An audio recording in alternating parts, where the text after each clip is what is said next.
Don't ever say something like that to me again. The billionaire, Michael Harrington, towered over the tiny girl standing barefoot in his marble foyer, his voice echoing off the chandelier. His eyes were sharp with humiliation and fury. She's not your experiment.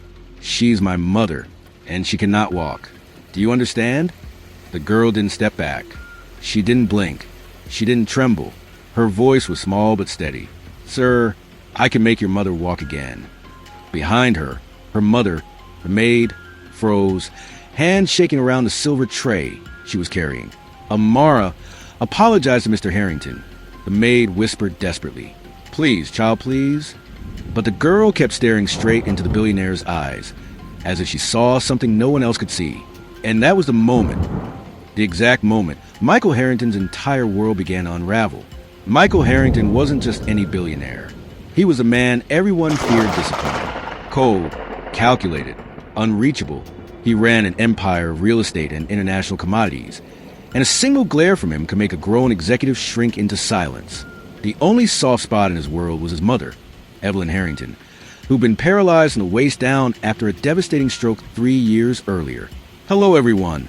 Before we begin today's video, we want to thank you for your support, love, and kindness. We wouldn't have come this far without you. Subscribing is one of the best ways you can help us. It's quick, free, and allows us to continue to bring you great content. Your support means everything. Let's keep this channel growing collectively. Where are you watching from? Drop your city and country in the comments below. Thank you very much. Now let's get back to the story. He had flown her across continents, paid for the most advanced treatments in Europe, hired the most expensive therapists in Asia. Nothing worked. So when a 9-year-old maid's daughter claimed she could do what global specialists couldn't, he felt mocked, insulted. But Amara didn't look away. "Sir," she repeated quietly, "I can help her. There are things I know, things Mama taught me, things from home. Please." Michael laughed in disbelief. A short, sharp exhale that wasn't amusement at all, but anger tried to stay inside his skin. "You're a child," he hissed. "You think you know more than neurologists, than surgeons, than world-class rehabilitation centers." "No," she said. "I just know something they don't." Her mother, Esther, finally rushed forward, pulling the young girl aside. "I am so sorry, sir. She doesn't know what she's saying." But Michael wasn't looking at Esther anymore. He was staring at Amara, and he couldn't shake the feeling that there was something unsettlingly sure in the girl's eyes. "Where exactly," he said slowly, "did you learn what you think you know?" Amara lowered her gaze, but her shoulders stayed square. "My grandmother was a healer in our village. Mama learned from her, and I learned from Mama." Michael folded his arms. "A traditional healer," he said. "Herbs? Concoctions? Massages?" Amara nodded. "But not only that. Grandma knew things inside the muscles, inside the nerves, inside the bones. She taught Mama how to release what is trapped. Mama taught me too." Esther grabbed the girl's arm. "Amara, enough." But the billionaire spoke first. "Show me," he said. Both mother and daughter froze. "Sir," Esther whispered, "show me what you think you can do. On her. Now." Amara took a single step forward. "I can't," she said quietly. "I haven't prepared yet." "Prepared?" he repeated. She nodded. "Sir, what I need is not here." He raised a brow. "And what exactly do you need?" Amara swallowed. "A backyard fire, a bowl of warm water, a certain kind of leaf, and time." "Leaf," he echoed. "From where we come from. I know the smell. I know the shape. I know the property. It has to be exact." Michael's irritation grew again. "You expect me to betray my mother's medical science for a village leaf?" Amara looked up. "No, sir. I expect you to help her walk." Something in that quiet confidence hit him harder than anger could. Michael's mother, Evelyn, heard the commotion from her wheelchair by the window. "Is everything all right?" she asked gently. Michael forced calm into his tone. "It's nothing, Mom. Don't worry." But she could tell. She always could. "Michael," she said softly, "bring the girl here." He stiffened. "Mom, no, she's just..." "Bring her." Reluctantly, Michael did. Evelyn smiled at the child. Something rare, precious, gentle. What's your name? Amara, Ma. You said you can help me walk. Yes, Ma. Evelyn didn't laugh. She didn't mock. She didn't scold. She simply asked, "Why do you believe you can?" And the girl's answer was so simple it silenced them all. "Because I've done it before." Esther gasped. "Child, you promised never to speak of."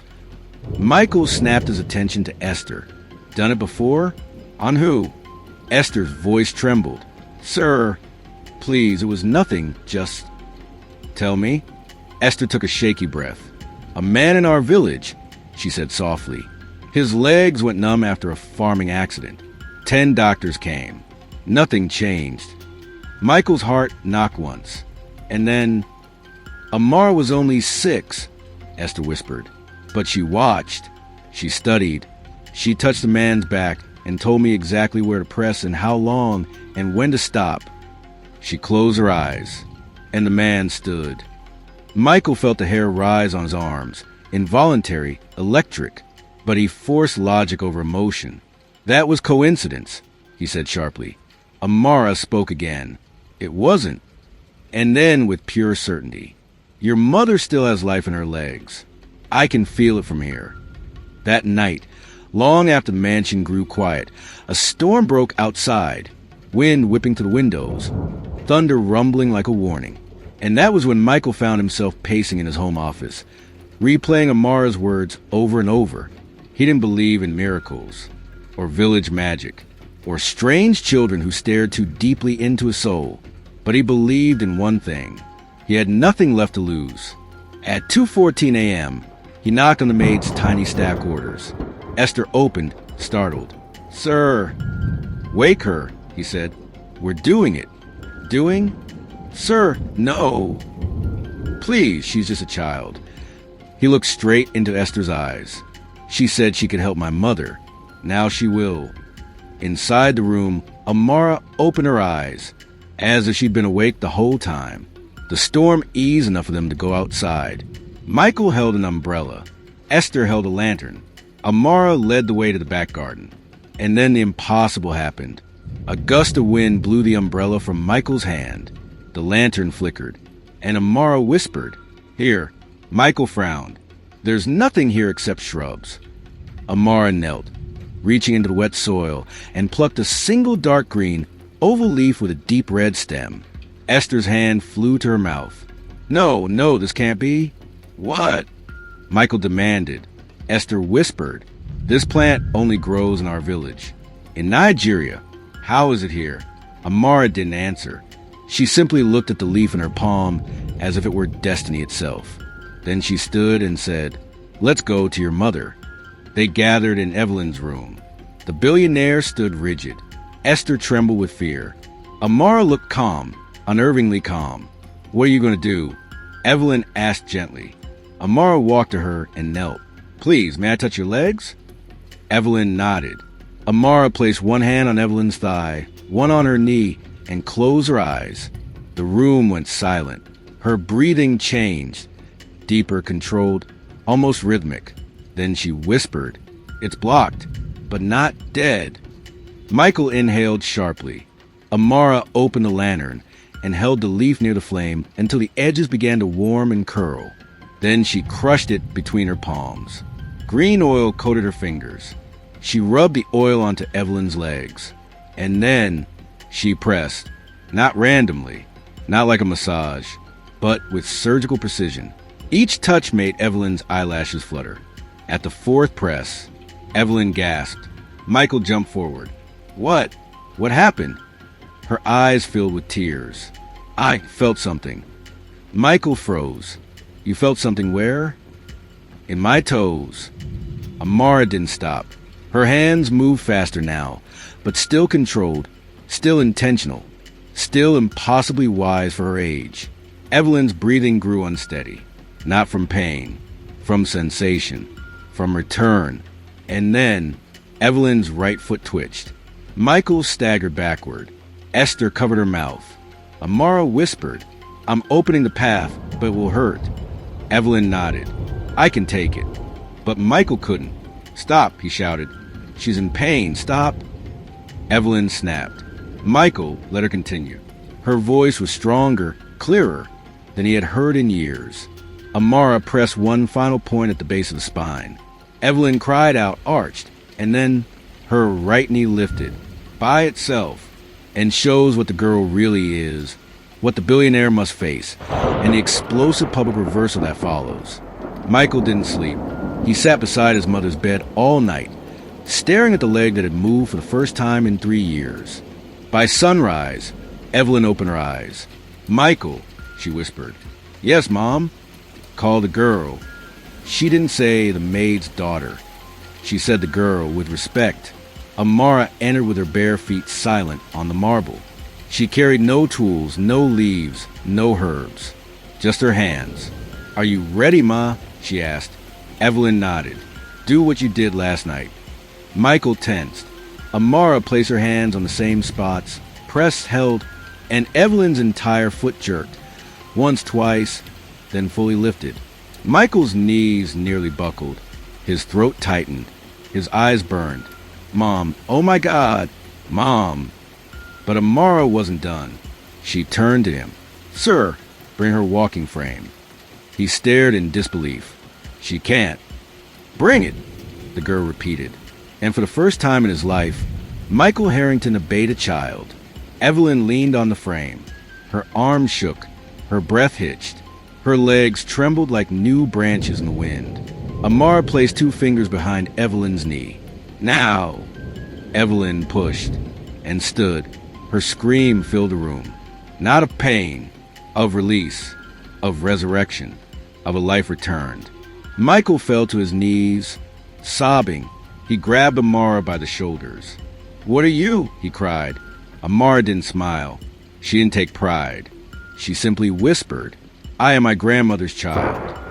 Word spread because Evelyn Harrington, one of the most famous socialites in the country, suddenly appeared at the balcony of the mansion standing during her charity event. Camera flashes exploded. Voices screamed. News anchors broke their scripts. But the story didn't become about Evelyn.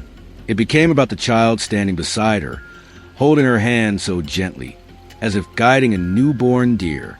Reporters shouted, Who healed you? How are you walking again? Is it medical science? A new technology? Evelyn simply said, The maid's daughter saved my life. The nation trembled. Board members, executives, old money elites. They all gathered in the mansion the next day. Some came to congratulate. Most came to gossip. All came to judge. Michael, one sneered, You're telling me you trusted a child? A village child? Over a medical team? Are you insane? You endangered your mother. You've embarrassed the Harrington name. Michael opened his mouth to respond, but Amara stepped forward. Sir, she said quietly, may I show them? He blinked. Show them what? What I did. The executive snorted. Oh, this will be good. But Amara approached Evelyn's chair, laid her hands on her spine, pressed gently, and Evelyn stood smoother than before, straighter, stronger. Gasps filled the room. A woman fainted. A man dropped his champagne glass. A third burst out. This is impossible. Amara turned to him. Impossible is what people say when they run out of knowledge. Michael watched them shrink in shame. Grown adults humbled by a girl who didn't know her own power. And that was when the board member who always opposed Michael, Mr. Grant, stepped forward, sneering. You expect us to believe this isn't sorcery?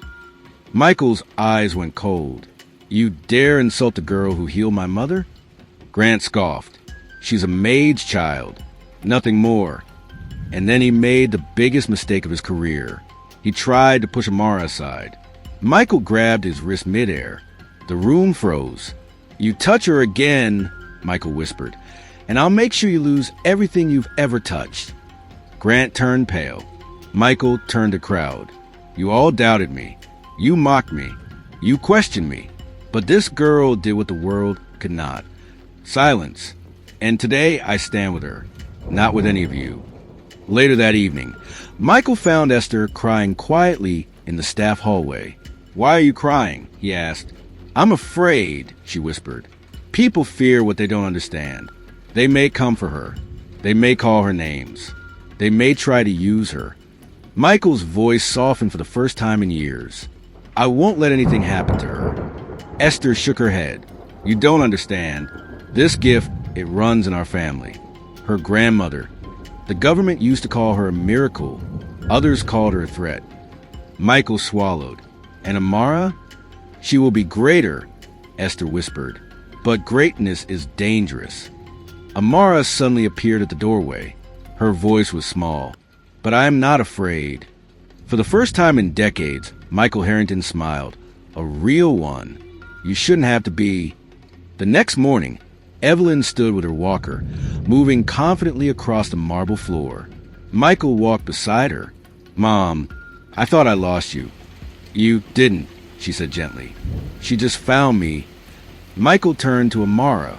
What do you want? He asked softly. Anything. It's yours. Amara looked up with eyes too wise for 9 years. I want my mother to have a real home, she said. And I want to go to school. Michael nodded. Done. And, she added, I want you to trust yourself again. He blinked. What do you mean? You stopped believing in miracles, she said. And sometimes people need miracles. Her words hit him deeper than he expected. He kneeled to her height. Then teach me, he whispered. Amara placed a small hand on his cheek. That's what I've been doing since the day I met you. Long after the world stopped buzzing about the miracle girl, people continued to whisper her name with reverence, fear, or curiosity, never indifference. Some said she was gifted. Some said she was chosen. Some said she was dangerous. But those who truly watched her grow understood one thing. The girl who made a billionaire's mother walk again was only getting started. And the world would soon learn that her greatest miracles were still ahead of her. Sometimes extraordinary gifts hide in ordinary places. And life's greatest healing doesn't always come from wealth, power, or knowledge, but from unexpected people who carry light inside them. The wise know this truth. Never underestimate the one who stands quietly in the corner. They may be the very person destined to change your life.